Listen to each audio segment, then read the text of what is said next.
Hey, so what I've created for you right now, and we'll go through this really quickly, is a Christmas safety pack. Okay, now I understand Christmas can be a pretty stressful time when it comes to your food, when it comes to your exercise activity, losing routine.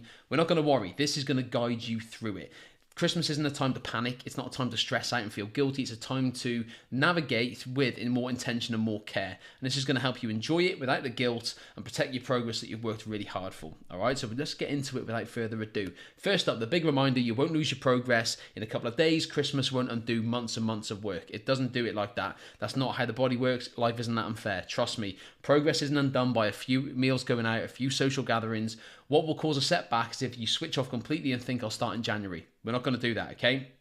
All the work you've done in terms of your strength training, your conditioning training, your building habits, your resilience, all that kind of stuff, you won't lose it. We just got to be a bit more intentional with what we're going to do and be a bit more present with how we're going to kind of act around Christmas this year, rather than just switching off and being on autopilot. So the mindset shift we're looking for, instead of saying, how do I be perfect over Christmas? We're going to say, how do I stay connected to my standards this Christmas? There's a difference, okay? So how to be perfect? Perfection sets you up for failure. We know this creates pressure, anxiety, and you're just going to set you up for failure before you even start.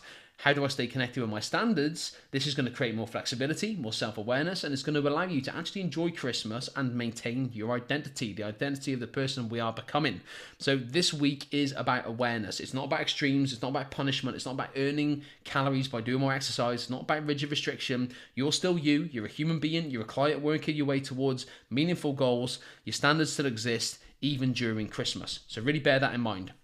Now, what actually does matter over Christmas are these 5 things. If we can get these locked in and they're not really stressful, they should be part of your kind of habitual daily life anyway, then we will be in a good place. Sleep where you can. Try and get as much rest as possible. Unwind a little bit. Hydrate properly every single day. We just continue this from what you have been doing. Really important you do what you can with that. Helps with hunger, energy level, thirst, and well, obviously it helps with thirst, but it also helps distinguish between hunger and thirst. So sometimes we are just thirsty when we think we're hungry. So it can help suppress appetite. Movement most days.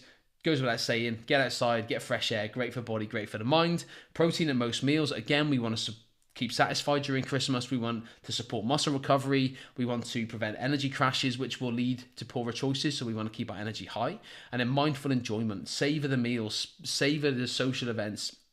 This is the difference between conscious enjoyment and mindless overconsumption. Really be present in the moment, savor it, enjoy it. Then the next meal, you're back on track. Okay? Simple as that. These 5 priorities will keep you 80% on track. The good old-fashioned 80-20 principle, and that will be more than enough to navigate through Christmas. So your non-negotiables can look like this. I want you to have 2 or 3 of these anchors just to set that structure in place so we don't completely lose structure altogether, okay? So it could be step target, protein with breakfast, 2 liters of water a day, training once or twice a week, getting a morning routine in every single day. These things can set that structure in place and keep it there throughout the chaos that Christmas is, all right? So have a little think about 2 or 3 of these. Get these anchored in. It doesn't have to be all 5, just 2 or 3 will do, and it will really help you navigate through Christmas. These are your anchors. They're not a prison. They provide structure without suffocating you, because we want to enjoy Christmas, don't we? That's what it's all about.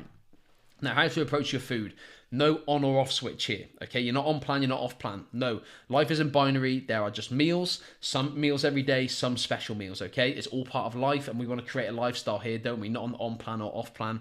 Mindset, eat normally when you can. Genuinely enjoy the meals with your loved ones. Genuinely enjoy them, savor them, okay? Slow down whilst eating. Notice the flavors, the textures, the company around you. Just chill out, take a deep breath, slow down. Stop when you're comfortably satisfied, not when you're super full and burst into the brim, okay? You don't need to earn food through exercise either. You don't need to compensate for enjoyment with a restriction. Just enjoy yourself, and we've got 50 other weeks of the year we can really focus on this stuff. These kind of 10 days of the year, you can enjoy yourself in moderation. Don't completely throw it all in, but be intentional with what you're doing. Food during Christmas is meant to be shared, savoured and enjoyed, not feared or controlled. If we can get the mindset away from fear and control, we're in a good place, okay?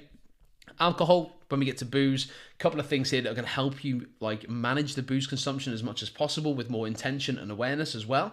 Hydrate first, so drink a glass of water before you go out, and in between every drink. I do this now, works wonders. So you have a pint and then you'll have a glass of water. Glass of wine, glass of water. Simple as that. Just alternate them, really helps. Choose your drinks intentionally, so select drinks you actually enjoy, savor them as well, rather than just drinking whatever's available. Avoid all day grazing. When we drink, we want to eat. I'm terrible at this, okay? So just try your best to avoid that all day grazing. It's excessive calories we do not need. Eat protein beforehand. So having a protein meal, high protein meal, protein food, protein shake, even before you start drinking, it slows the alcohol absorption and reduces poor food choices further down the line. And stop before autopilot. Notice when you're drinking out of habit rather than the genuine desire. We've all been there where we just drink for the sake of it. Stop at that point, okay? Think intentionally about it. It will really help the next day and getting back on plan again, okay? Getting back on track. One indulgent evening does not cascade into 3 days of disconnection. We need to remember this.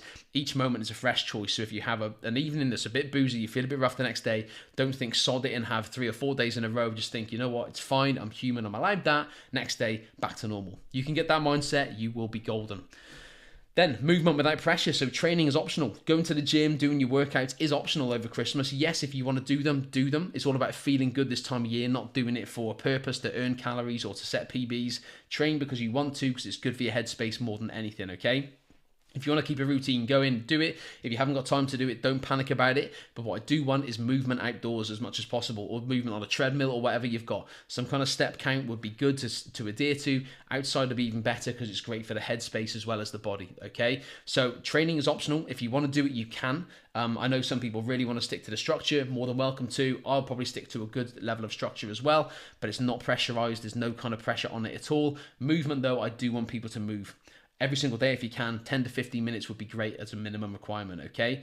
Consider short walks in the fresh air, 15-minute HIIT workout at home if you're short on time as well. That could work. I've got hundreds of those if you want any of those. Playing actively with the kids, getting outside for a change of scenery. You know, movement is going to be a reset button, not a calorie burn. It's not a punishment thing. It's about feeling good, not working out because you feel guilty, all right? We don't want that. And then having said that, handling guilt and off-track thoughts. So guilt, by the way, is a useless emotion. We do not want to feel guilty. It's a waste of time. It's a waste of energy. When a day doesn't go to plan, do not punish yourself with restriction or excessive exercise. You're not going to spiral mentally. You're not going to go into a kind of I've ruined everything mindset. That kind of thinking is going to lead to giving up entirely. We're not going to do that. We're better than that. We're Zenith Fit. We have standards up here, high standards. You simply return to your next normal meal with calmness and awareness, okay? That's what real consistency looks like. If you have a meal that you wouldn't necessarily consider nutritious, the next meal will be. Simple as that, okay? That's going to build everything moving forward. The ability to course correct without drama is the way forward, all right? One meal, one day, or even one weekend will not undo your progress as long as you get back on track as soon as you possibly can. And that is the person you're becoming. The person who is consistent with that effort over time. That's who you're becoming, okay? So to wrap all this up, post-Christmas reset. Now, important we look at this. So we don't need to extremely detox after Christmas. You don't need to, or push yourself or punish yourself in January.